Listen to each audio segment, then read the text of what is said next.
Alejandra Vega. El día de hoy vamos a hablar sobre ablación endometrial en el contexto de histeroscopia, que es pues nuestro módulo de estudio en este mes.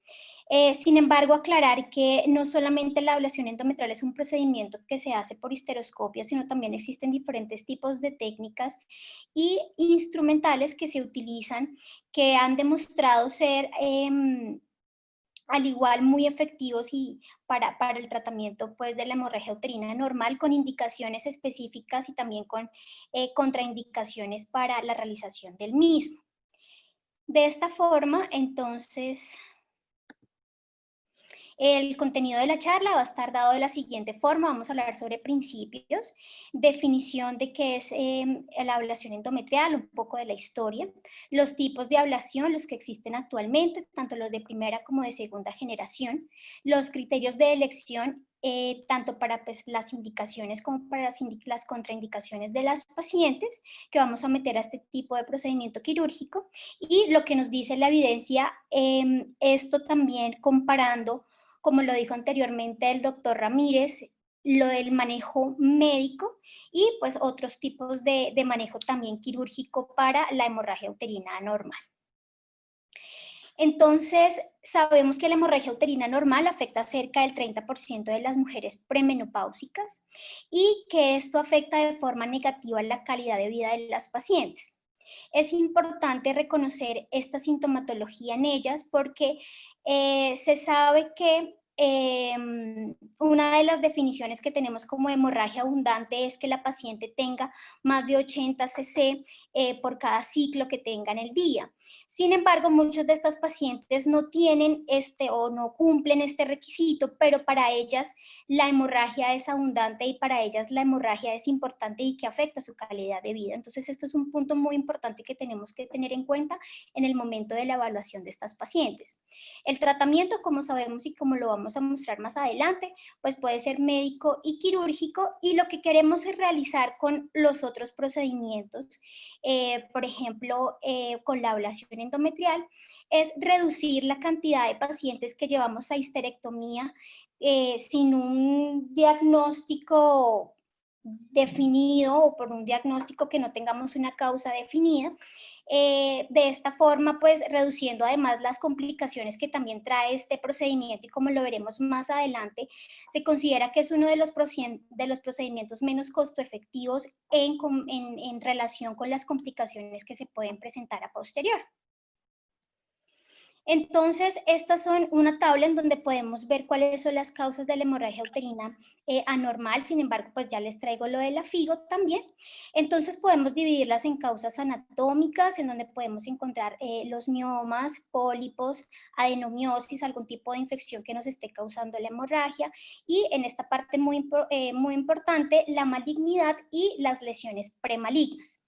En cuanto a la parte bioquímica, tenemos allí el factor endometrial, que es uno de los factores más importantes y que vamos a tener en cuenta como indicación principal de la ablación endometrial, y es en esta disregulación o que no hay un adecuado equilibrio dentro del ambiente endometrial, en donde tenemos una menor cantidad de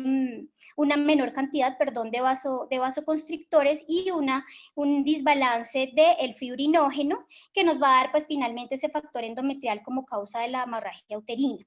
Además de las causas endocrinas como pues, hipotiroidismo, hipertiroidismo, hematológicas en el caso de las coagulopatías, que también es una consideración muy importante para el manejo con ablación endometrial, causas iatrogénicas, y también es importante ver cuáles son estos factores de riesgo que puedan tener la paciente en su evaluación clínica y en el examen físico, que nos hagan sospechar que tal vez la paciente pueda estar excursando con algún tipo de patología tumoral, que sería lo más grave en este contexto. Entonces, ¿cómo se define la ablación endometrial? Es un procedimiento quirúrgico mínimamente invasivo como opción terapéutica en las pacientes que presentan hemorragia uterina normal, especial pues hemorragia uterina abundante. ¿Qué busca? Busca, así como lo dice la literatura, la destrucción del tejido endometrial de forma completa, y con el fin de mejorar los síntomas de sangrado abundante, mejorar la calidad de vida y evitar procedimientos, como ya lo había hecho anteriormente, histerectomía, que van a tener complicaciones posteriores. Algo que es importante aclarar es que para la ablación endometrial existen unas indicaciones muy específicas y una de estas es que la paciente pues no tenga una hiperplasia endometrial con atipias, que no esté o que, no o que sospechemos un carcinoma de endometrio o que esté confirmado. Y en pacientes con deseo de fertilidad, estas serían pues unas contraindicaciones específicas para realizar este procedimiento quirúrgico. Entonces la resección, lo que se realiza es la resección de la capa del tejido endometrial, se realiza a nivel basal y se ha estimado cerca que se puede tener una profundidad de 4 a 6 milímetros, siendo la profundidad más pequeña a nivel de los cuernos, y esto es muy importante determinarlo porque en el momento de la ablación es uno de los sitios en donde más pueden ocurrir perforaciones uterinas. Otra literatura habla que la profundidad de la ablación endometrial podría llegar hasta la parte superficial del miometrio, que también es importante para tener en cuenta, esto pues digamos con algunas complicaciones que pueden atribuirse a sangrado posterior. En cuanto a la historia, entonces la ablación endometrial se hace desde el año 1890, en donde se utilizaban diferentes agentes por así decirlo, agentes alquilantes, que lo que generaban era una ablación endometrial global. Se utilizaba el ácido carbólico, el ácido nítrico o nitrato de plata, pero pues se vio que esto causaba además algún tipo de absorción de estos tipos de agentes y pues causaba no solamente lesiones locales, sino también pues a nivel más generalizado. Cerca del año 1894, Snegirev realizó ablación endometrial en 500 mujeres a partir del concepto de vapor.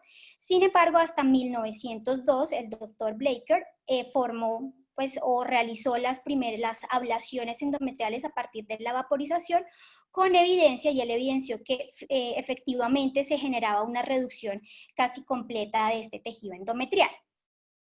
Hay un tiempo en donde no hay mucha descripción sobre los procedimientos ablativos, entre el año 1902 y 1980. En este caso, para los procedimientos realizados por radiofrecuencia, que estaban en ese momento en el año 1937 y se empezaron a utilizar, y en 1967 la crioablación. No hay muchos documentos sobre estos procedimientos realizados en este tiempo, es porque en ese momento hubo más auge para la realización de histerectomías debido a las complicaciones que se presentaban con las pacientes al no tener un tratamiento oportuno de la hemorragia uterina. Y ya en 1980 hacia 1994 hubo un gran auge en las técnicas de histeroscopia, y no solamente la ablación por histeroscopia, sino se empezaron a generar diferentes dispositivos tecnológicos que, como lo veremos más adelante, hacen parte de los tipos de sistemas de ablación endometrial de segunda generación. Entonces, de acuerdo a lo anterior, entonces existen dos tipos primarios para la realización de la ablación endometrial. Están los tipos sin resectoscopio y con resectoscopio. El con resectoscopio pues es considerado la ablación estándar o de primera generación que se utiliza o que se realiza bajo visión directa. El sin resectoscopio son considerados los de segunda generación, que pues están compuestos por una unidad automatizada, que lo que me va a generar es por diferentes cambios tanto de calor, vapor, frío, voy a tener una ablación local del endometrio. Entonces esta técnica se utilizan dispositivos intrauterinos que brindan diversos tipos de energía. En este caso, ya se los voy a mostrar. El NovaSure pues es un tipo de dispositivo bipolar que utiliza la radiofrecuencia para la ablación, el balón de líquido caliente o ThermoChoice, la crioterapia, la circulación de agua caliente por medio de un dispositivo que se llama Hydrotherm Ablator, por microondas, y la radiofrecuencia térmica y bipolar, que combina las dos, que es el de última generación que fue aceptado por la FDA desde el 2015 y es como el que tenemos actualmente como más novedoso o nuevo, que se llama un dispositivo Minerva, que ya pues se los voy a mostrar. Entonces aquí tenemos el balón térmico, el ThermoChoice. Aquí está el dispositivo para crioterapia, que se llama Hair Option. Este es NovaSure. Y este es Minerva, que es el último que tenemos. Ya más adelante voy a desglosar cada uno de estos. Y en el caso del con resectoscopio, pues como se los decía anteriormente, se utiliza bajo visión histeroscópica, utilizando energía electroquirúrgica, en este caso el resectoscopio. Se hace una resección transcervical con diferentes elementos o diferentes electrodos que me van a generar pues finalmente la conversión de la energía. Entonces van a ser el Roger Ball, el láser electroquirúrgica y el electrodo de vaporización y el láser, que es una de las técnicas originales que se utilizaron para la histeroscopia, que es un láser de N de Jack. Entonces aquí vemos el asa electroquirúrgica y el balón, el Roger Ball, perdón. En cuanto a los cambios histológicos esperables, sabemos que vamos a tener una lesión endometrial importante porque se va a hacer una ablación completa del tejido. Pero para ello debemos tener unos cambios histológicos que van a ser esperables antes de que se genere nuevamente una regeneración del endometrio, que se ha visto que es importante cerca de los 3 a 5 años posteriores de la realización de los mismos. Entonces, ¿cuáles son estos cambios histológicos que vamos a tener? Necrosis del tejido, fibrosis e inflamación, finalmente una inflamación granulomatosa y una infiltración eosinofílica. Se ha visto que las tasas de satisfacción para estos procedimientos quirúrgicos son cerca del 85 al 95%, teniendo en cuenta el principio de disminución o amenorrea en las pacientes con hemorragia uterina normal después de 2 a 5 años, y esto lo veremos más adelante. Entonces, de acuerdo a lo anterior, ¿cuál procedimiento es el que deberíamos elegir? Entonces, en la literatura se habla principalmente que el primer criterio de elección es cómo el cirujano esté entrenado. Si el cirujano está entrenado en estos dispositivos de segunda generación, que son realmente la curva quirúrgica es menor y son fáciles de aplicar, por así decirlo, y tiene la comodidad para realizarlo, pues este sería pues uno de los de la elección. Igual tenemos que también ver las características de la paciente, cómo es su historial médico, si la paciente tiene algún tipo de comorbilidad, por ejemplo, algún problema que haya tenido con la anestesia, porque sabemos que estos procedimientos se hacen bajo sedación, que la paciente tenga además que se haya confirmado a nivel anatómico por medio de ecografía transvaginal, que tenga una gran cavidad endometrial. Esto porque es uno de los criterios de falla en los procedimientos de ablación endometrial, como lo veremos más adelante. Los dispositivos, especialmente los dispositivos de segunda generación, no alcanzan a cubrir completamente toda la cavidad. Entonces, si son cavidades muy grandes, pues vamos a tener unos remanentes de endometrio que pueden causar sangrado posterior en un tiempo muy corto. En cuanto a los miomas submucosos, se ha tenido una discusión con respecto al mismo, porque en una literatura se sabe que para realizar una ablación endometrial, el endometrio debería ser un endometrio homogéneo, en donde no tuviéramos ningún otro tipo de lesiones, ni polipoides, ni miomatosas. Pero en otra literatura se habla que si tenemos algún tipo de mioma submucoso, pues tanto FIGO3 como FIGO2, se podría hacer una miomectomía y posteriormente realizar la ablación endometrial. También tenemos que observar el tiempo del procedimiento y, como ya lo dije anteriormente, las comorbilidades de la paciente. Entonces, en este artículo de cirugía mínimamente invasiva de ginecología en el 2017, nos hablaba sobre cuáles son las indicaciones que tenemos que tener en cuenta y las características de la paciente para poder llevarla a un procedimiento de ablación endometrial. Entonces, ellos concuerdan que son mujeres en edad reproductiva, que tengan un sangrado menstrual abundante, pero sobre todo que afecte su calidad de vida. Que esté asociado a una patología benigna, es decir, que no tengamos hiperplasia endometrial con atipias o que tengamos la sospecha de un carcinoma endometrial y que no tenga deseo de fertilidad, y más adelante vamos a ver cuáles son algunos desenlaces en las pacientes que se someten a ablación endometrial y después pues quedan en embarazo. Otro criterio a tener en cuenta para las indicaciones es la falla en tratamiento de primera línea, y esto lo tengo en interrogación porque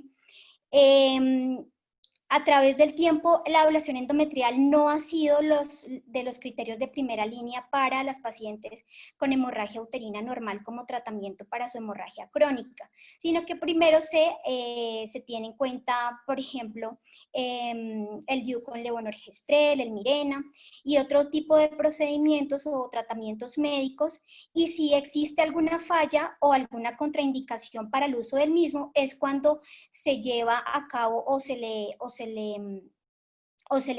da a la paciente la opción de poder hacer una ablación endometrial. Entonces aquí traigo pues lo que ya habíamos hablado del PALCOIN, que pues es la clasificación de la FIGO para las causas específicas de hemorragia uterina normal. Y traigo cuáles pueden ser las indicaciones y cuáles las contraindicaciones tanto absolutas como relativas para la realización del procedimiento.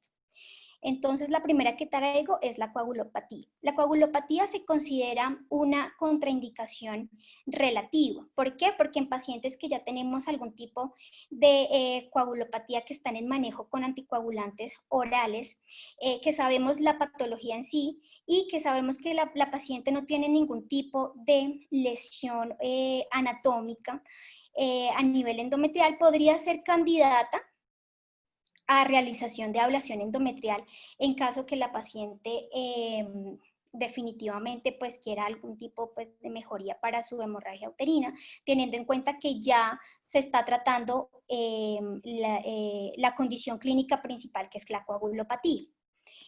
En cuanto a la disfunción ovulatoria, también se tiene una gran discusión al respecto, porque se sabe que en pacientes que tienen amenorrea y en pacientes que tienen ciclos anovulatorios puede aumentar las concentraciones de estrógenos a nivel endometrial y esto causar algún tipo de hiperplasia endometrial o algún tipo de riesgo de que tenga la paciente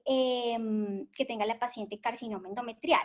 Entonces se ha discutido porque en algunos casos cuando se realiza esta ablación endometrial quedan algunos remanentes de endometrio residual que posteriormente se cicatrizan y que para la evaluación posterior puede ser aún más difícil para tomar una biopsia. Pero se ha considerado que puede ser pues, una indicación relativa.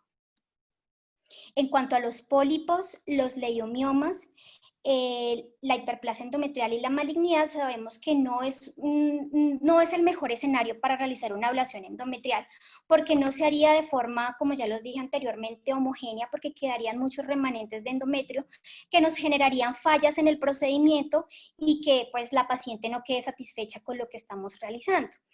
En cuanto a la discusión de los leiomiomas, lo que les explicaba, existen leiomiomas o pues, submucosos FIGO 2 y FIGO 3 que podrían hacerse una miomectomía y posteriormente realizarse la ablación endometrial. Entonces nos queda finalmente las indicaciones que son por causa endometrial o por alguna causa iatrogénica, que serían las verdaderas indicaciones por las cuales someteríamos a una paciente a ablación endometrial. Entonces concluimos, las indicaciones van a ser mujeres premenopáusicas, mujeres que están en tratamiento de primera línea por una patología que esté contraindicada o que tenga una mala tolerancia o que haya tenido un fallo en el tratamiento que se esté haciendo específicamente para la patología y que no se encuentre dentro de las causas de las contraindicaciones para la realización del procedimiento. ¿Y cuáles son estas contraindicaciones? Entonces, el embarazo por los desenlaces clínicos que pueda tener, que ya pues más adelante se los mostraré. Pacientes con cáncer de endometrio confirmado, no le vamos a hacer una ablación endometrial. Hiperplasia endometrial con atipias por el riesgo que tiene y es una lesión premaligna, conocida o sospechosa. Deseo de fertilidad porque pues como les dije, pueden quedar en algunos procesos cicatrizales dentro del endometrio que pues no van a ser los más deseados para estas pacientes con la hemorragia uterina. Infección pélvica activa debido pues a que introducimos los diferentes dispositivos y podemos causar además pues algún tipo de infección profunda. Un DIU normoinserto y la cirugía la cirugía transmiometrial previa. Otra discusión que se tiene en la literatura es acerca de los procedimientos de cesárea, debido a que hace algunos años pues, se tenía pues, predilección por la cesárea corporal y esto generaba una reducción en el nivel endometrial. Y esto pues una mayor causa de que hubiera complicaciones como la perforación uterina. Pero ahora se sabe que pues con la histerografía que se hace a partir del segmento inferior, pues no causa mayor disminución en cuanto al grosor el endometrio, del miometrio, entonces pues no sería una contraindicación si la paciente tiene alguna cesárea previa y la queremos llevar a ablación endometrial. Pacientes con anormalidades mullerianas sí se considera una contraindicación y esto pues debido a que no, pues, no tenemos o no sabemos adecuadamente cómo va a estar el endometrio y podríamos causar algún tipo de lesión como perforación. La cavidad uterina que sea más grande de 10 a 12 centímetros, y esto por lo que les decía que muchos de estos dispositivos, especialmente de los de segunda generación, no van a tener un completo o no se va a realizar una completa resección o una resección global de todo el endometrio, entonces podrían quedar estos remanentes. Entonces las absolutas, contraindicaciones absolutas van a ser malignidad, hiperplasia endometrial con atipias conocidas o sospechosas y pacientes con deseo de fertilidad. Y las relativas van a ser pacientes con adenomiosis, más adelante se los voy a mostrar, pero en pacientes con adenomiosis son pacientes que van a tener además un cuadro de dolor pélvico crónico y esto ha tenido una gran importancia en cuanto al fracaso o las tasas de fracaso en cuanto a la ablación endometrial, porque su principal sintomatología, además pues, de la hemorragia, va a ser el dolor, y el dolor no se va a quitar con la ablación endometrial. Y pues la coagulopatía, si ya tenemos el control de las pacientes, si ya está la paciente con tratamiento y no tiene ninguna otra alteración a nivel endometrial, y que sepamos que va a ser también, aparte de su factor de coagulopatía, un factor endometrial asociado. En cuanto a los factores de mal pronóstico, entonces el ACOG en el año 2019, es un artículo reciente, realizó un metaanálisis en donde quiso ver cuáles eran las tasas de reintervención, es decir, nuevo procedimiento de reablación o histerectomía, dolor posablación, satisfacción de la paciente y patrón del ciclo, y ver cuál de estas pacientes tenía estas condiciones y que fueran unos factores pronósticos para falla en el tratamiento posablación. Y llegaron a la conclusión que en pacientes con edad menor de 45 años existía más riesgo o un factor predominante para un factor pronóstico de falla, ya que las pacientes pues que son mayores de 45 años o que se encuentran entre las 40 y 45 años, están más cerca a la menopausia y el tiempo de regeneración del endometrio va a ser, pues va a ser más corto. Entonces, después de que se haga la ablación endometrial va a tener va a tener amenorrea y de pronto puede entrar a la menopausia y ya no vuelve a tener la sintomatología de la hemorragia uterina. Además, se ha visto que en pacientes menores de 45 años, especialmente en el grupo entre los 35 y los 40 años, hay mayores tasas de dolor postablación. Entonces, se ha visto que no sería las mejores candidatas pacientes entre 35 y 40 años. En cuanto a la dismenorrea persistente, esto asociado a pacientes con patología como la adenomiosis, son pacientes que pueden mejorar la sintomatología de hemorragia uterina, sin embargo el dolor pélvico va a continuar. Entonces son pacientes que tampoco van a tener una adecuada respuesta, así mejore las tasas de hemorragia uterina, pues no va a mejorar el dolor pélvico y esto hace que ellas no se sientan completamente satisfechas en cuanto al tratamiento que se hizo. Historia de ligadura tubárica, y esto relacionado con algo que en la literatura se habla sobre el síndrome posablación. Y es que estas pacientes con ligadura tubárica, pues sabemos que hay una obstrucción además a nivel del cuerno, que cuando se hace una ablación endometrial se podría generar con algún pequeño remanente de endometrio que nos quede en este lugar, se podría generar un hematometra y esto podría generar pues este dolor posablación. Y sí se ha visto que en pacientes que son sometidas en un tiempo cerca de 2 a 5 años antes de realizar la ablación endometrial y que se hicieron una ligadura tubárica, pues van a presentar mayores tasas de dolor posablación por esta causa. En cuanto a los miomas submucosos, pues se habla que hay que tener más estudios al respecto sobre lo que debemos realizar. Si debemos realizar una miomectomía antes para los miomas FIGO 2 y FIGO 3, antes de hablar de la realización de ablación endometrial, y esto pues como causa además de falla en el procedimiento, porque no se va a hacer una ablación de forma homogénea como la queremos. La obesidad, pues faltan un poco más de estudios para decir que finalmente se esté contraindicado en estas pacientes debido a su relación importante con la hiperplasia endometrial y el carcinoma de endometrio. En cuanto a los eventos adversos que pueden estar relacionados con la ablación endometrial, tenemos la perforación uterina en 1.48% de todos los procedimientos y la tasa va a ser menor para la primera generación, y esto porque pues lo hacemos guiado por histeroscopia, es decir, estamos viendo la cavidad. Sin embargo, en los dispositivos de segunda generación, ya como lo veremos más adelante, se hace de forma, por así decirlo, ciega, o algunos son guiados por ecografía, pero pues hay más riesgo de tener algún tipo de perforación con estos elementos. En cuanto al embarazo, existe, y esto es un concepto que está en este artículo publicado en el 2017 en el Best Practice, en donde se habla que tenemos que ser muy claros con las pacientes de que la ablación endometrial no es un tipo de manejo anticonceptivo. Las pacientes pueden quedar embarazadas, pero pues puede aumentar el riesgo de abortos, el riesgo de embarazo ectópico, de parto pretérmino, de acretismo placentario, de algún tipo de anormalidades congénitas y aumento del riesgo de histerectomía postparto. En cuanto al dolor, el 20% de las pacientes pueden desarrollar un dolor pélvico de nuevo después de la ablación endometrial. Y en cuanto a la relación con el cáncer endometrial, la ablación no confiere un riesgo adicional de cáncer de endometrio. Sin embargo, debemos tener una adecuada evaluación de estas pacientes. No se nos pueden pasar pacientes con cáncer de endometrio y que le hagamos una ablación endometrial, porque pues el estadio va a cambiar, el tratamiento va a cambiar a posterior. Entonces debemos hacer una adecuada elección de las pacientes.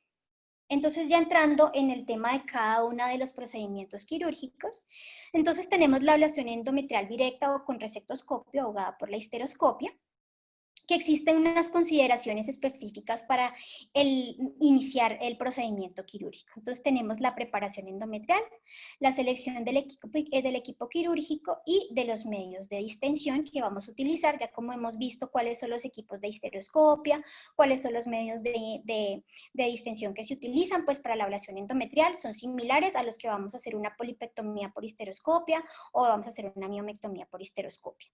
Algo que está recomendado es la preparación del endometrio, y esto se hace por medio de agonistas de GnRH, y se ha demostrado que disminuye tanto el tiempo quirúrgico, el pronóstico de amenorrea en las pacientes. Y acá, entonces, un estudio en Cochrane, un momento que no me pasa. Se hizo un estudio, 17 estudios para los procedimientos de ablación de primera generación y 3 estudios para los procedimientos de segunda generación con agonistas de GnRH previos al procedimiento, y se vio que mejoraba las tasas de amenorrea entre 12 a 24 meses. Entonces es recomendado, no en todas las pacientes, pero sí en aquellas que tengamos algún tipo de síndrome anémico secundario, que sabemos que la paciente tiene un factor endometrial principal como causa de la hemorragia uterina anormal y que haya tenido un síndrome anémico asociado, podríamos utilizar estos agonistas de GnRH para aumentar las tasas de éxito del procedimiento. En cuanto a la selección del equipo, pues tenemos que tener finalmente el endoscopio, la unidad electroquirúrgica, el electrodo de visualización, que va a ser el que finalmente nos va a generar pues la resección endometrial, ya sea por el ASA, por el Roger Ball o por el láser. El lente y pues los sistemas de luz, que esto ya lo vimos en la parte inicial de conceptos básicos de la histeroscopia. Aquí quería mostrarles, entonces, pues el resectoscopio con cada uno de los electrodos que vamos a utilizar, el balón, el Roger Ball y las asas que se utilizan. Y en cuanto a los medios de distensión, tenemos los medios de distensión para los elementos monopolares que deben ser libres de electrolitos y pues ahí utilizamos sorbitol, manitol, glicina. Y para los bipolares, solución salina al cero, pues solución salina normal. Y este es un dispositivo que pues tenemos actualmente para la histeroscopia, que es para elementos bipolares, que se llama VersaPoint, y pues que en ellos utilizamos para la realización de la ablación endometrial con resectoscopio. Ahorita hagamos una aclaración ahí. Sí, Hasta señor. ahorita, digamos, estaba todo perfecto, por eso no he hecho ningún tipo de intervención ni nada.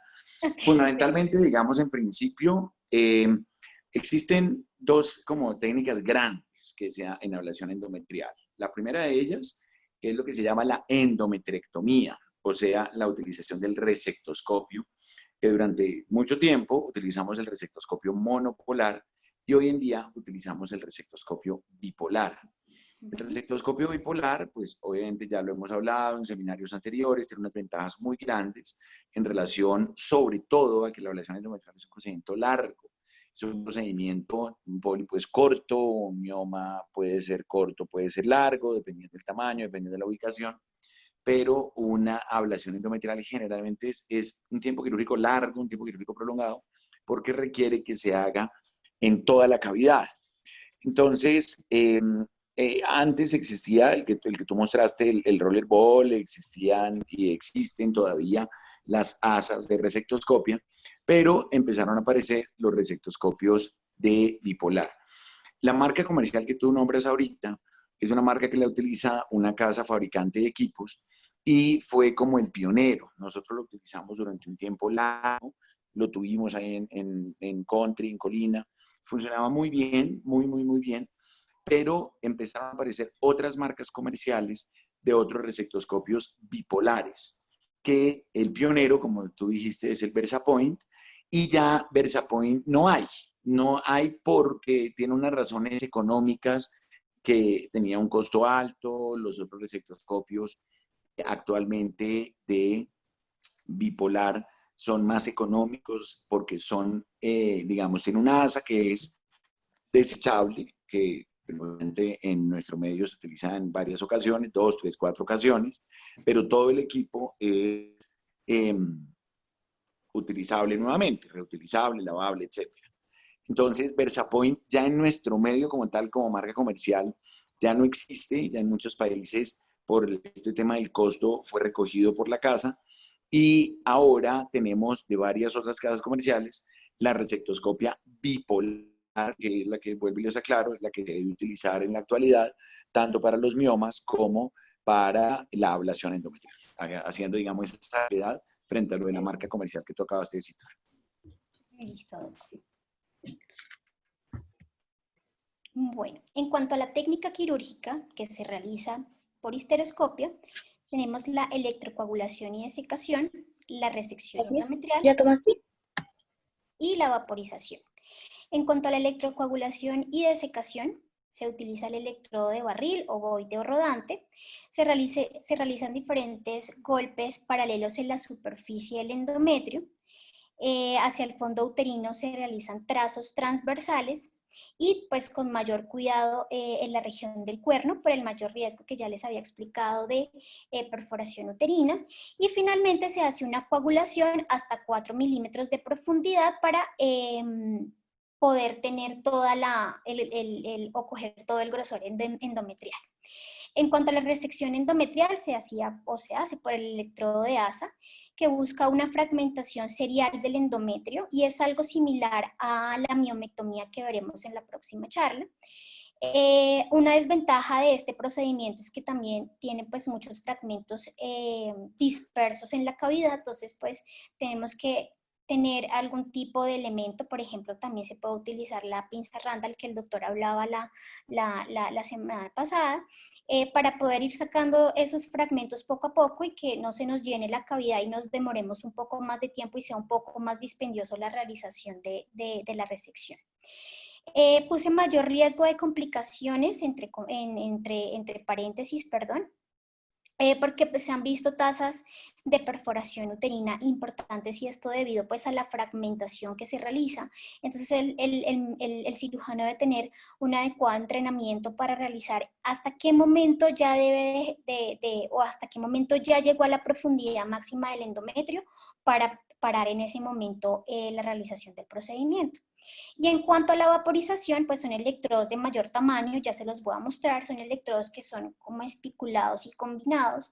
Lo que se realiza son golpes paralelos, al igual que la electrocoagulación y la desecación, y tiene pues una vaporización de estos fragmentos finalmente que nos van a generar una resección completa del mismo. Entonces aquí tenemos algunas imágenes de los elementos y aquí ya les voy a mostrar unos videos y aquí pues van a estar las ventajas de cada uno de estos procedimientos. Entonces, por ejemplo, los procedimientos de asta tenemos una mayor profundidad y van a ser segmentos un poco más regulares. En cuanto a la vaporización tenemos la ventaja además que de hacer la resección por fragmentación vamos a tener la vaporización de este mismo tejido, entonces no vamos a tener la complicación de ver los fragmentos y de tener que sacarlos posteriormente. Y en cuanto al Roger Ball, entonces pues nos va a generar ese efecto de electrocoagulación y desecación del tejido. Entonces aquí les voy a mostrar unos videos de cómo funciona. Entonces se hacen lo que les decía, como unos pequeños toques en el endometrio de forma transversal y se genera pues este proceso de coagulación en el mismo.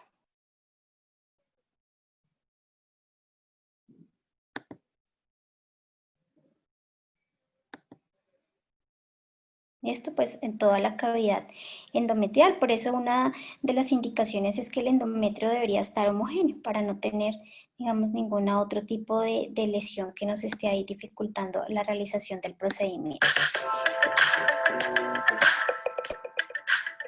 Aquí tenemos en ASA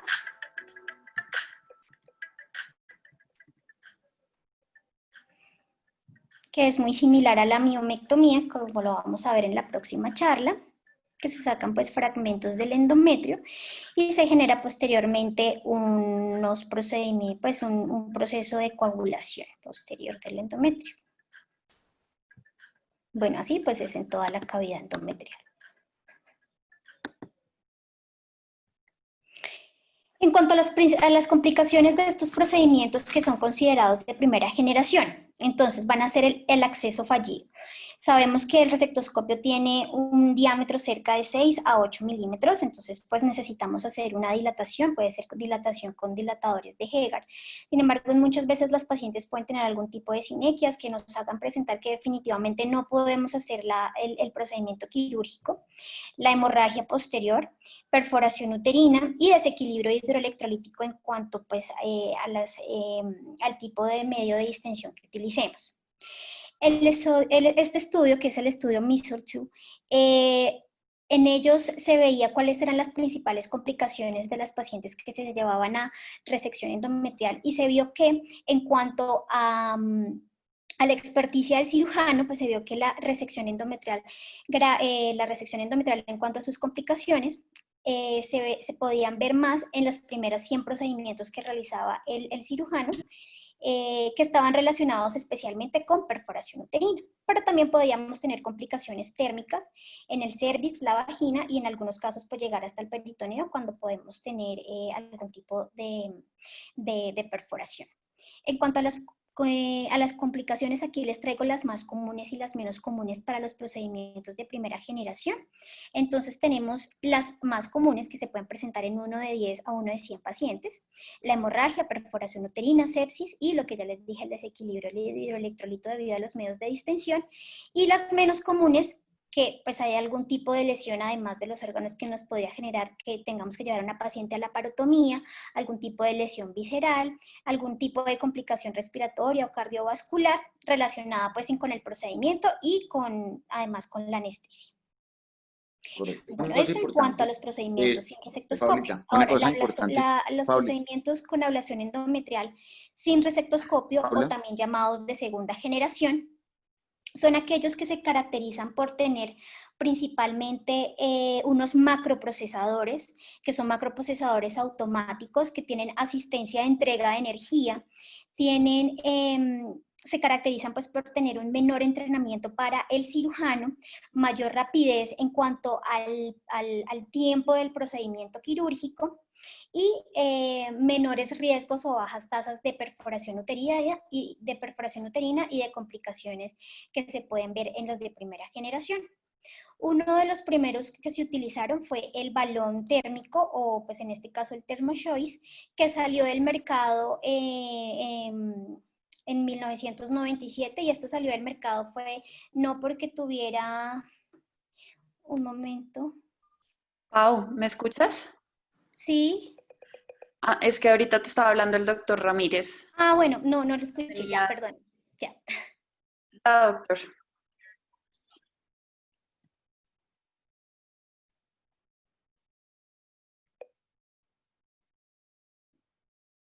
Si quieres, continúa, que ya el doctor, creo que se cayó el internet. Ya Ok. se- Bueno, en cuanto al ThermoChoice, entonces salió del mercado en el año 1997 porque pues se introdujeron unos nuevos con mayor tecnología, pero fue uno de los más usados en la época inicial cuando se introdujeron los dispositivos de segunda generación. Paulita, ¿ahí tienes retorno de audio? Sí, ya, Doc, ya. Ah, bueno, perfecto. Bueno, entonces, una cosa importante cuando estabas hablando de las complicaciones Sí, es que señor. tristemente, cuando hablamos de la sobrecarga hídrica, se describieron con la resectoscopia de monopolar, la que dijimos que ya no se utiliza. Eso que tú pones, que se presentaban muertes, desafortunadamente se presentaron. Y se presentaron, digamos, no en nuestro medio, se presentaron, yo supe de dos casos puntuales que habían habido hace un tiempo largo en dos procedimientos de ablación endometrial, precisamente por lo que decimos siempre, que el problema hidroelectrolítico y la utilización de glicina, a la gente se le olvida un poco de la evaluación de líquidos administrados, líquidos eliminados, lo que tanto hemos recomendado, lo del número mágico de 700, que a uno no se le pueden perder con glicina, de por encima de 1500, 1800 con solución salina, pero esto es tremendamente importante y tener en cuenta algo que no sé si lo habíamos dicho la vez anterior, cuando utilizábamos la glicina como medio de distensión en resectoscopia monopolar, porque los metabolitos de la glicina son ototóxicos, son retinotóxicos y neurotóxicos. Entonces, ya debería estar casi rebatido el uso de monopolar, tanto para ablación endometrial como para miomectomía. Por eso hemos insistido tanto en la utilización del resectoscopio. Entonces, entonces, eh, escúcheme, entonces básicamente la idea es tener en cuenta eso cuando estamos utilizando resectoscopia de monopolar.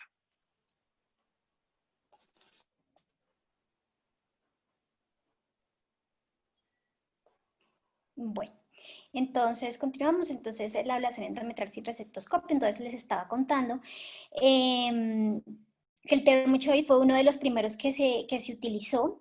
Fue sacado del mercado en 1997 porque ingresaron otros de mayor tecnología. Entonces quedó el ThermoBlade, que es este, que es un dispositivo con un diámetro de la sonda de 6 milímetros, tiene una longitud hasta 12 centímetros, que es algo muy bueno, especialmente en cavidades uterinas grandes. Es un dispositivo que tiene un balón con un cartucho que tiene glicerina, aproximadamente unos 28-30 cc, y tiene un dispositivo en el mango que lo que genera es uno lo activa y esto finalmente me va a generar un aumento de la temperatura, que es, pues, digamos que esta energía la da de forma automática, por 2 minutos aumenta pues la temperatura, algunos hablan de hasta 173 grados, y por 2 minutos se hace esta ablación a nivel local y se retira el dispositivo y pues ya se realizó la ablación como tal, que se hace pues simplemente por temperatura. Las tasas de amenorrea se vieron a 12 meses, que eran efectivos de 69 al 80%. Igual más adelante ya les voy a mostrar más evidencia. Este segundo dispositivo es un dispositivo que su principio es a partir de la vaporización, pues, es un sistema de vaporización y que se crea a partir de vapor de agua en la cavidad endometrial. Se hace más o menos por unos 60 segundos la instalación y fue aprobado recientemente pues, por la FDA en el 2017. Entonces lo que se hace es la instalación guiada por histeroscopia. Esto tiene un microprocesador que va a calentar el líquido a 90 grados.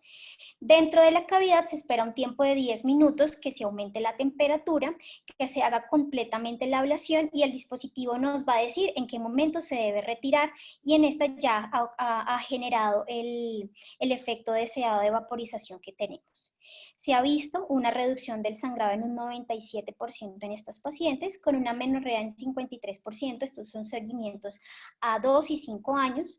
Posteriormente, histerectomía, como pues tasas de reintervención posteriores por algún tipo de fallo o de no satisfacción, no de fallo, sino de no satisfacción de las pacientes en cuanto a la mejoría del sangrado, y la satisfacción se vio en un 98%. Este es el otro dispositivo que es a partir de crioterapia, se llama Hair Option.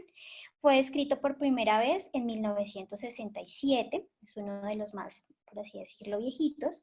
Tiene una sonda de 5.5 milímetros de diámetro y lo que utiliza es el principio pues, del frío o de congelación. Lo que se hace es una congelación elíptica con una profundidad de 1.5 milímetros dentro de la cavidad.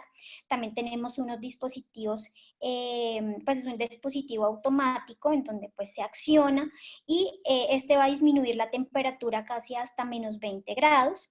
Se puede guiar también por medio de ultrasonido para ver dónde se encuentra la sonda y que no vayamos a causar ningún tipo de lesión. Y se tienen que hacer unos ciclos de 2 a 3 ciclos en un tiempo de 20 minutos total para que quede una ablación homogénea y completa. Tiene unas tasas de reducción del sangrado del 84% y estos son pues un estudio que se realizó y que fue publicado en el Best Practice en el 2017 y que también pues fue aprobado por la FDA para seguimiento de 12 a 24 meses en la reducción del sangrado en estas pacientes. Y estos son los últimos que tenemos, que son los elementos que utilizan energía a partir de radiofrecuencia.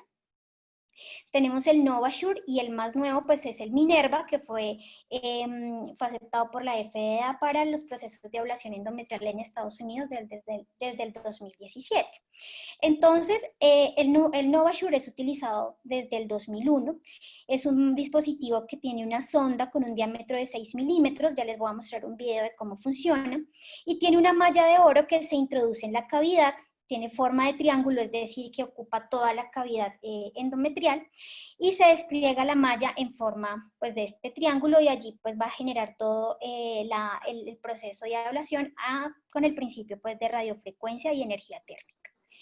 Paulita, una cosa importante. Sí, señor. Es que, digamos, cuando empezaron a verse en lo único que teníamos, que era la resectoscopia, inicialmente monopolar y después utilizando el bipolar, llegó algo que era absolutamente innovador, que era el balón térmico. El balón térmico en nuestro medio, yo creo que se venía utilizando desde hace más de 15 años por la misma casa comercial que fabricaba el VersaPoint, cuyo nombre comercial se llamaba el ThermaChoice.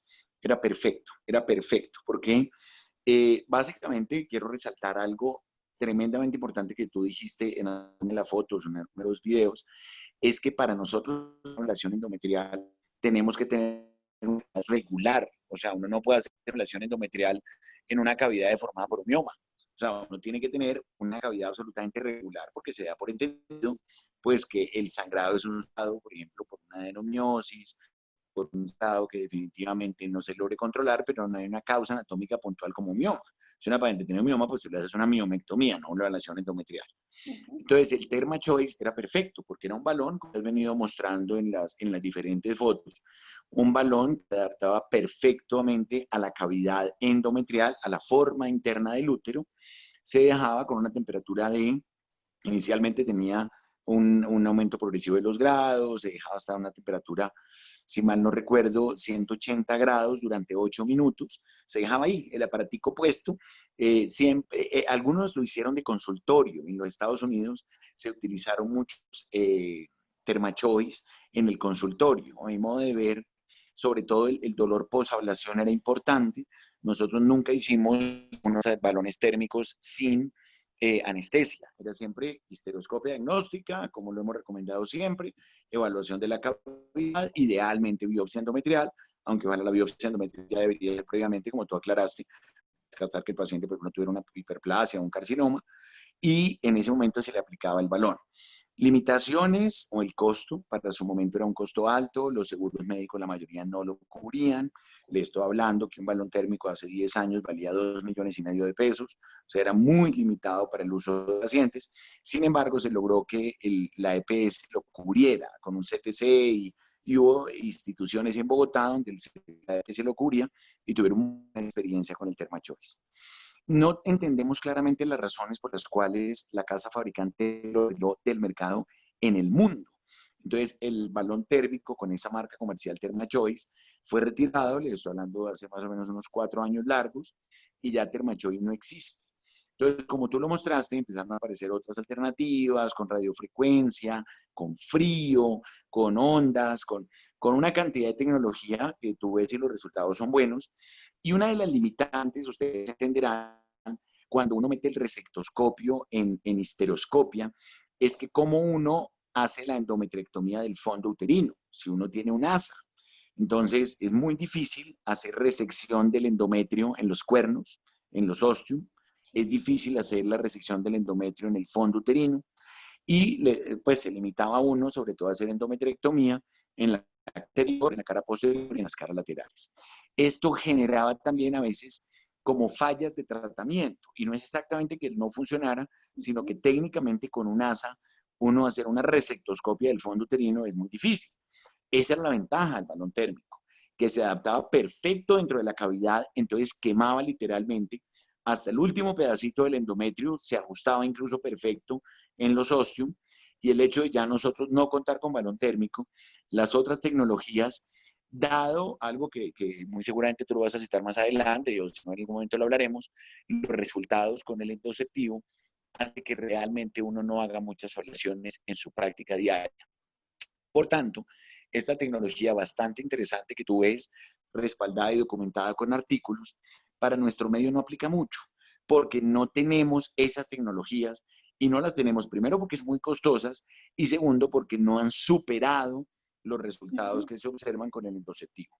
Entonces, por esa razón, son técnicas muy buenas, tú las estás citando de una manera muy organizada, pero no aplican mucho en nuestro medio por esa razón, porque el costo es alto frente a cuántos procedimientos realmente hoy en día está indicado para hacer termoablación o ablación con cualquiera de las otras tecnologías. Continúa. Listo. Bueno, entonces aquí les voy a mostrar rápidamente, aunque pues ya el doctor nos dijo, pero el NovaSure. Entonces pues tiene la sonda y pues nuestra malla en triángulo que cubre toda la región, toda la cavidad endometrial, perdón.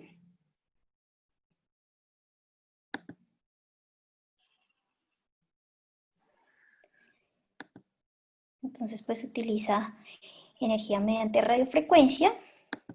Se Es que mira, calienta. esa imagen que tú muestras es perfecta, Paula, porque si ves cómo se adapta adecuadamente dentro de la cavidad. Entonces no deja ningún espacio dentro de la cavidad libre o del calor o de las ondas o lo que uno vaya a usar frente a la resectoscopia, pues que es limitado de todos modos por la dificultad técnica que te digo. Por eso le toca a veces combinar con la resectoscopia y el roller, pero digamos no es tan adecuado como estas técnicas. Por eso es que pues se ha trabajado mucho innovando en esto. Ese NovaSure es muy interesante. Sí, señor. Entonces aquí tenemos ya la parte de la resección.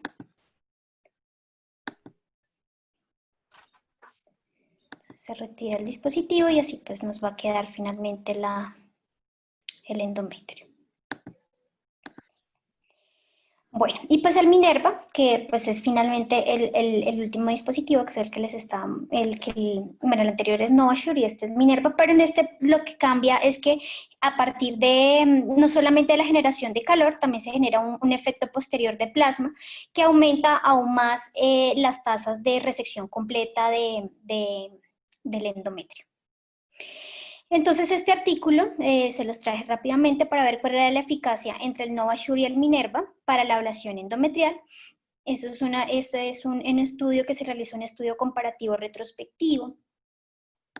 Se vieron un total de,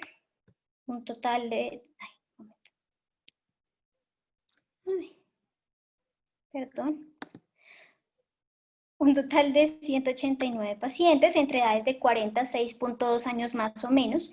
97 de estas pacientes fueron llevadas a ablación endometrial por NovaSure, 92% para ablación por Minerva, y fue un estudio que se realizó entre el 2015 y el 2017 y que buscaba comparar las tasas de amenorrea, de síntomas menstruales, de satisfacción en la paciente en cuanto a mejoría de sus síntomas y los eventos adversos.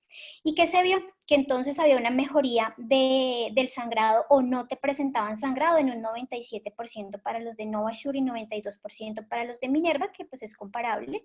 La menorrea tuvo unas tasas más altas en cuanto al NovaSure que al Minerva, y el dolor menstrual generado, además de dolor posablación, fue menor para el NovaSure en comparación pues, con el Minerva.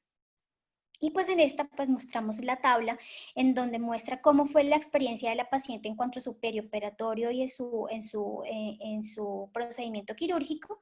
Se sintieron muy satisfechas en un 72% para NovaSure, 63% para Minerva. Los resultados de la ablación muy satisfechas, 79% para NovaSure y 60% para Minerva. Y que si la recomendaría, un 88% para NovaSure y 72% para Minerva, es decir, que los dos son comparables y tienen altas tasas de satisfacción tanto a corto como a mediano plazo para la mejoría de las pacientes con hemorragia uterina.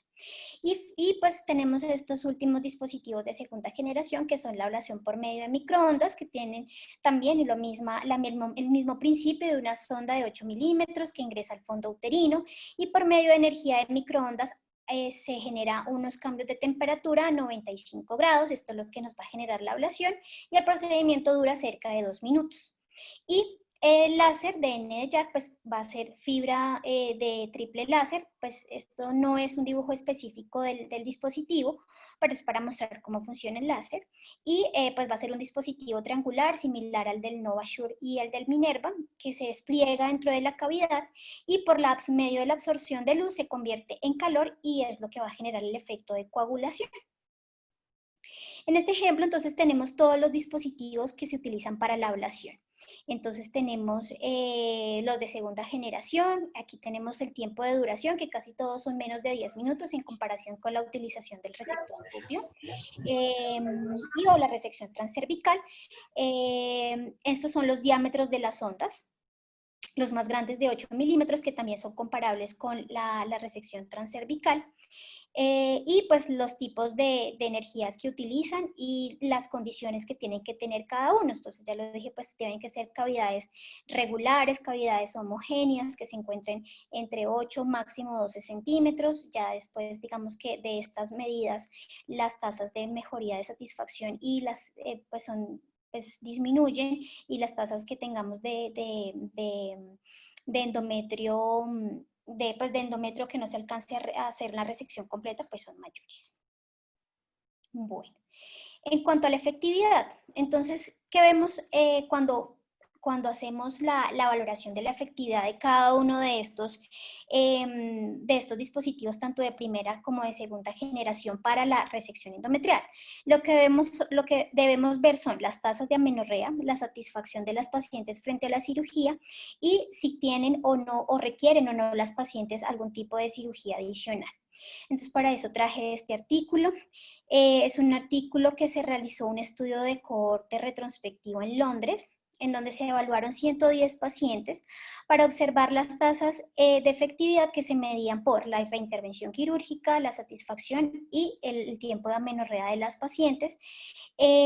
se hizo en un tiempo dentro de los 5 años y se vio que la paciente tenía un riesgo de tasas de reintervención para estos procedimientos en un 16.7% en cuanto a la ablación endometrial, para hacer histerectomía en un 13.5% de las pacientes que se evaluaron se sometieron a 5 años posteriores a histerectomía por no adecuado control de los síntomas.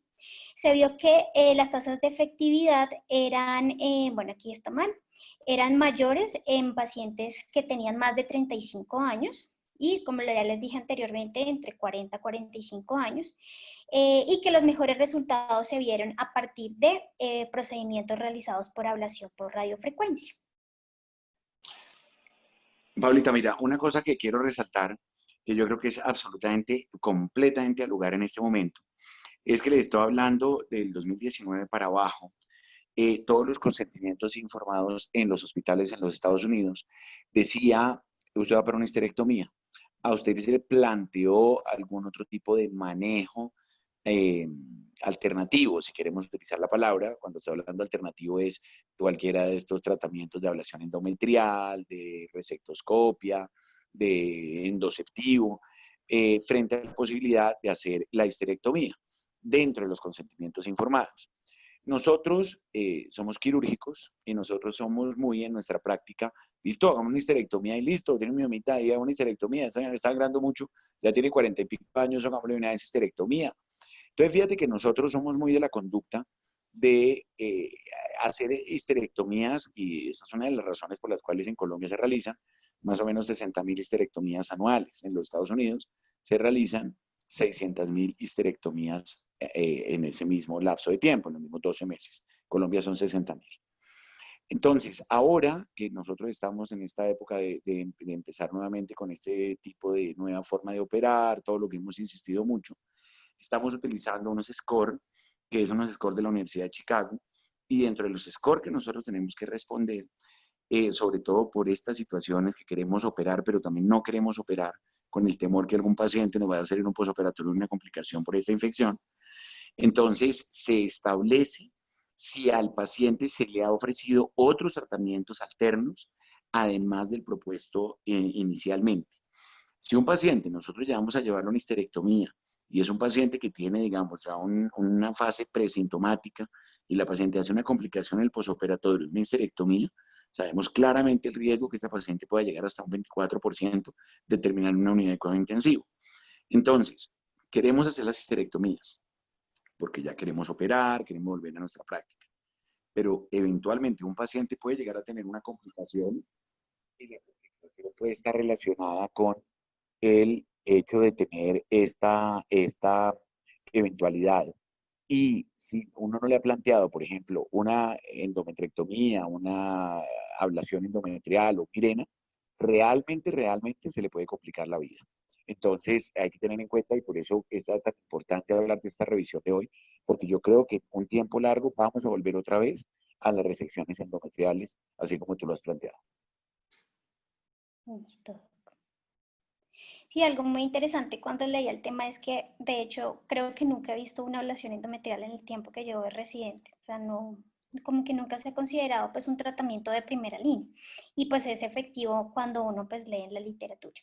Bueno, en cuanto a la ablación endometrial e hiperplasia sin atipias, quería traer esto a colación porque uno de los mayores temores que se tiene para la realización de este tipo de ablación endometrial es el riesgo que tenga la paciente de que no tengamos una adecuada evaluación preoperatoria y que la paciente pueda tener una hiperplasia con atipias o un carcinoma endometrial oculto que no lo hayamos diagnosticado y que posteriormente pues la enfermedad tenga o se diagnostique posteriormente en estadios mucho más avanzados. Entonces, este artículo, que también es de cirugía mínimamente invasiva, que fue publicado en el año 2014. Lo que nos quería mostrar era determinar la factibilidad y la eficacia y resultados clínicos a largo plazo de la ablación endometrial en pacientes con hiperplasia sin atipias, que tenían hemorragia uterina normal y que no funcionaba definitivamente los tratamientos que conocemos actualmente de primera línea. Entonces se hizo un seguimiento entre 1990 y el 2012, pues se realizaron 4.000 29 procedimientos y se vieron a 161 mujeres que tenían hiperplasia endometrial.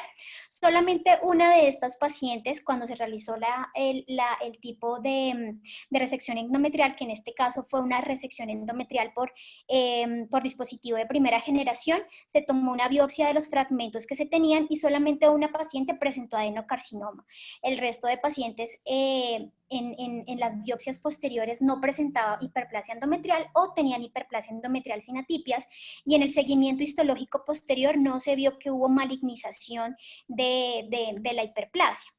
Entonces, ellos en este artículo son muy enfáticos en que tenemos que tener en cuenta la evaluación de la paciente para, en dado caso que queramos llevar la resección endometrial y tiene una hiperplasia sin atipias, cuál debe ser los requerimientos o las características de las pacientes para poderlas llevar a este procedimiento. Entonces, los factores de riesgo que vemos son pacientes mayores de 40 años, tienen mucho más riesgo de tener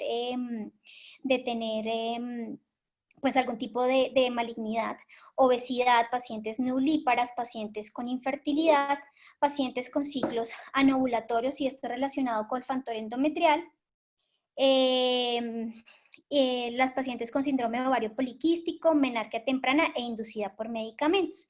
Entonces, en este caso, pues se vio solamente un caso de perforación uterina, 95 pacientes, mujeres con hiperplasia endometrial, pues tenían hiperplasia sin atipias, se hizo un seguimiento a 7 años y solamente en un porcentaje, solamente 12 pacientes fueron llevadas a histerectomía, 6 tuvieron persistencia del sangrado. La histología uterina, 11 pacientes no presentaban tejido residual después en la cicatrización, y 138 pacientes se encontraron satisfechas con el procedimiento de ablación. Bueno, y ya finalmente para ir concluyendo, entonces pues sabemos que tenemos otras terapias para hemorragia uterina.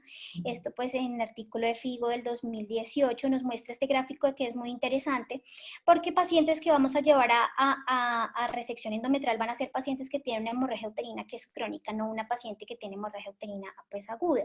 Entonces debemos hacerle todo el enfoque teniendo en cuenta todas las causas según el PALCOIN y de acuerdo a ello pues realizar un seguimiento a las causas y el tratamiento específico. Y nos queda finalmente aquí que estoy señalando el factor endometrial, que es la indicación principal para ablación endometrial, y la disfunción ovárica, que podría estar entre los planteamientos de unas indicaciones relativas. Entonces aquí tenemos este cuadro también, pues ya hablando pues del tratamiento de la hemorragia uterina anormal, el tratamiento para la hemorragia aguda y la hemorragia crónica, en donde tenemos el DIU con levonorgestrel o Mirena, tenemos los anticonceptivos orales, los inyectables, progestágenos, que pues nos van a ayudar finalmente a mejorar sobre todo el factor endometrial, que es el principal, como ya lo había hecho anteriormente, en cuanto a la homeostasis del ambiente endometrial, que hay una disminución de los factores vasoconstrictores y aumento de la concentración del plasminógeno, que nos va a generar esos episodios de hemorragia uterina y que es la principal indicación para la ablación endometrial. Y finalmente, entonces voy a mostrarles lo que nos dice la evidencia. Entonces, en cuanto a las técnicas de ablación endometrial, tanto con resectoscopio como y comparando los de primera y segunda generación, este es un estudio muy grande, en donde se analizaron un metaanálisis de 25 estudios, pero se hicieron comparaciones en paralelo de 16 ítems, como ya lo vamos a mostrar posteriormente, que compara la ablación de primera y segunda generación con un total de 4.040 mujeres. Se realizaron 16 comparaciones en las que se evaluaron 12 tipos de resultados clínicos en los que se ven sintomatología de la paciente, requerimientos de reintervención a 12 meses, complicaciones e implicaciones quirúrgicas, y la observación entre los tipos de ablación endometrial se hicieron para los de primera y segunda generación, y como los vemos acá, estos fueron como las comparaciones que se hicieron, que fueron 16 comparaciones entre cada uno de estos procedimientos. Entonces, la conclusión final de este estudio lo que nos muestra es que en las tasas de amenorrea las dos técnicas quirúrgicas son similares. En cuanto a la satisfacción también no hay digamos que un valor significativo entre los de primera y segunda generación. En cuanto a la duración del procedimiento es menor para las de segunda generación. Y en cuanto a las complicaciones quirúrgicas, pues vamos a tener mayores complicaciones en cuanto a perforación uterina, que puede estar relacionada con los de primera generación y los de segunda generación, más en cuanto a la aparición de hematometra, de hidrosalpinx, de hemorragia.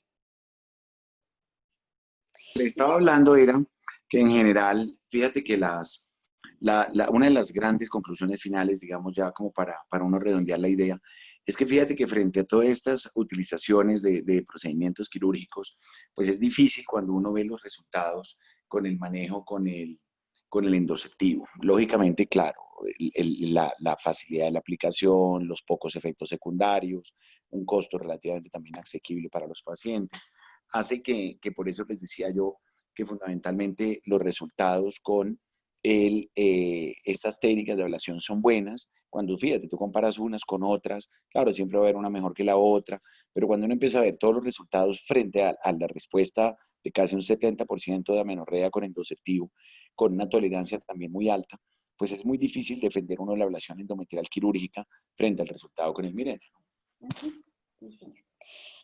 Bueno, y ya entonces finalizando, entonces pues este es un estudio con el Mirena asociado, es un estudio de no inferioridad y realmente mostró que el Mirena pues no es inferior a los tipos de segunda generación, y este era el último artículo que traía en cuanto a la histerectomía, la ablación endometrial y los costos efectivos, y este artículo me gustó mucho porque muestra que la histerectomía definitivamente es un procedimiento que si lo vemos acá no es tan costo efectivo como creeríamos que podría ser. Entonces la histerectomía tiene complicaciones posteriores que nos van a generar a un aumento en los costos en comparación con la ablación endometrial y con, pues, obviamente con el manejo médico.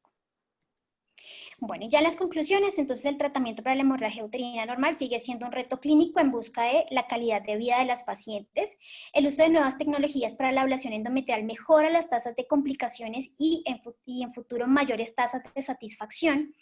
Siempre se debe hacer una evaluación pertinente sobre el riesgo de las pacientes tengan cáncer endometrial. Las técnicas de primera generación requieren un mayor entrenamiento para su realización y pues la histerectomía sigue siendo aún el gold estándar para las pacientes con hemorragia uterina normal, porque pues si vemos las tasas de satisfacción y pues de amenorrea van a ser del 100%, que no, pues no deberían compararse de esa forma con los de ablación endometrial, pero pues digamos que es lo que se tiene en la literatura. Perfecto, Paulita, me parece que hiciste una revisión muy completa.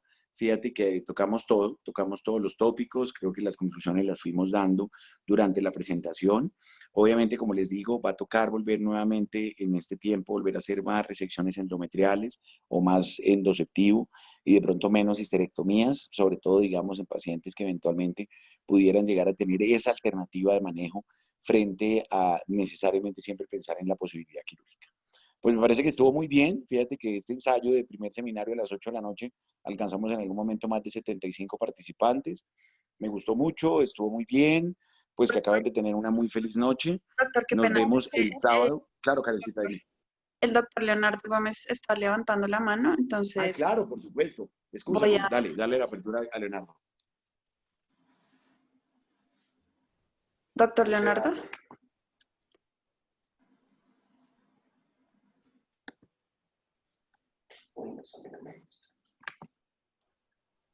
No, me parece. Leonardo, ¿estás ahí? Sí. Aló, ¿sí? ¿Ya me escuchan? Sí, ya, te oímos. Sí, ya lo Buenas, escuchamos. buenas noches para todos. Muchas gracias, Paula. De verdad que estuvo muy buena la revisión. Y yo quisiera dar un poquito el punto de vista desde el lado de un poquito de cómo funciona la EPS. Y esta es una de las razones por las cuales de pronto Paula no ha visto nunca una ablación endometrial. Y es porque en muchos lugares no se cuentan con el receptoscopio bipolar, ¿sí? Nosotros en Mederi solo tenemos un receptoscopio monopolar y obviamente las complicaciones, como se mencionaban, son mucho mayores. Y ojo, la ablación endometrial, como en varias oportunidades lo recalcó el doctor Ramírez, es un procedimiento de eventualmente alta complejidad y es de los que se clasifica como en la histeroscopia, que se debe tener mucha experiencia para realizar este procedimiento. Entonces, esa es una de las razones por las cuales eventualmente colocar un endoceptivo, un dispositivo intrauterino con hormonas que eventualmente cumple o más bien las indicaciones son muy similares, ¿sí? Entonces, eventualmente se planteaba como colocarlo de primera línea y yo pienso que eventualmente debería ser de segunda línea, ¿sí? Segundo, cuando uno lo va a realizar, eventualmente esto también es una pregunta que quisiera hacerle al doctor Ramírez, es siempre utiliza o anticonceptivos orales previo a la ablación, o utiliza análogos de la GnRH, o eventualmente solo se programa la paciente posterior a la menstruación, que es donde el endometrio eventualmente está en menor grosor. Entonces, eventualmente sí es un procedimiento que deberíamos utilizarlo más frecuentemente, siempre y cuando contemos con este dispositivo que es el receptoscopio bipolar, ¿no es cierto? Con el monopolar es el otro. Entonces, no sé qué piensas de eso que te pregunto, doctor. Sí, comparto plenamente, Leonardo, el concepto tuyo y obviamente el punto es que el deber ser es que la recomendación sí es utilizar anticonceptivos orales o análogos de GnRH previos a la endometriectomía. Se deberían aplicar. No lo hacemos, no lo hacemos de rutina, pero sí nos saltamos un paso importante. Lo que estamos haciendo es programándolos en primera fase del ciclo, pero sí se debería tener una preparación endometrial en el deber recomendado con anticonceptivos orales o con una ampolla de leprolide, como tú lo referiste, 3.75, para hacer un adelgazamiento endometrial mayor y facilitar el procedimiento. Eso. Bueno, Correcto. muchísimas gracias. Bueno, pues, Gracias. no, a ustedes muchas gracias. Y bueno, ya sobre las 9:30, muchísimas gracias nuevamente. Nos vemos entonces el sábado a las 10 de la mañana, volvemos a nuestro horario habitual. Y bueno, que acaban de tener una feliz noche y nos veremos entonces el sábado. Gracias, doctor. Muchas gracias, doctora Paula, por su revisión y gracias a todos por conectarse a esta hora. Gracias, doctora Karen.